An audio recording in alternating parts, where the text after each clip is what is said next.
আসসালামু আলাইকুম, কেমন আছেন আপনারা? আশা করি সবাই ভালো আছেন। আপনাদের আজকে একটা দারুণ একটা জিনিস দেখাবো, সেটা হলো কবুতর আগে ছেড়ে নিই। ছাড়ার পরে সকাল 7টা বাজে। আর কবুতরের আজকে হলো আমি 1 বাটি তরকারি দেবো, মাছ আছে, মাছ সহই দেব। দেখেন কবুতর কি দারুণ করে, মানে মানুষের মতো খায়, একদম চেটে পুটে খেয়ে সুন্দর করে, দেখেন একদম পরিষ্কার করে ফেলবে, যে মনে হয় যে মানুষই তরকারি দিয়ে ভাত খাচ্ছে বা ওরা খাচ্ছে। তরকারি দিয়ে যদি ভাতও দেওয়া হয়, ওরা এত সুন্দর করে খাবার খায়। অন্য দানাদার খাদ্য ফেলে রাখে, আগে ওই খাবারটা শেষ করবে। দেখেন সবাই মিলে খাচ্ছে, খেয়ে আরও চলে গেছে ওই যে আর ওরা এখনও খাইতেছে, একদম যতক্ষণ পর্যন্ত খাবারটা থাকবে ওইখানে ততক্ষণ পর্যন্ত ওরা খাবে। আমি একটা জিনিস লক্ষ্য করি যে কবুতর প্রচুর পরিমাণে তরকারি খেতে মনে হয় ভালোবাসে।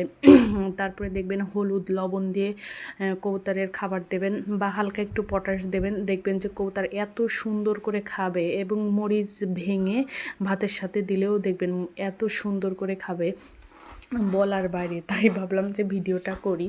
কবুতরগুলো দেখেন মাশাল্লাহ মাশাল্লাহ বলতে ভুলবেন না। এখন আমি দানাদার খাবার দিচ্ছি, এইখানে সমস্ত খাবার একসঙ্গে মিক্সড করা আছে, ওদের একটু দিয়ে আর কাঠবিড়ালি এত পরিমাণ জ্বালায়, একদম আপনার 10-15টার বেশি হবে কাঠবিড়ালি একসাথে। আপনার 7টা 8টা, আপনার 2টা 3টা 4টা এইভাবে করে আসে খাবার খায়। মানে কবুতরের খাবার খেয়ে ওদের গা একদম তেল তেলে, একদম সুন্দর খাবার খেয়ে যাচ্ছে ওরা।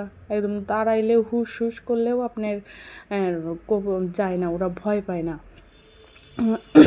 তরকারি একদম সুন্দর করে খেয়ে নিয়েছে, কিন্তু খেয়ে নিয়ে এখন আবার এই খাবারটা খাচ্ছে। ওরা ডিম পাড়ে বাতে বসে বাচ্চা ফুটবেন, আর শীতের সময় তো আর কবুতরে দেখবেন আমার মনে হয় কি একটু সমস্যা কম হয়, সঠিকভাবে পরিচর্যা করলে কবুতরের অসুখ বিসুখ দেখবেন কম হবে।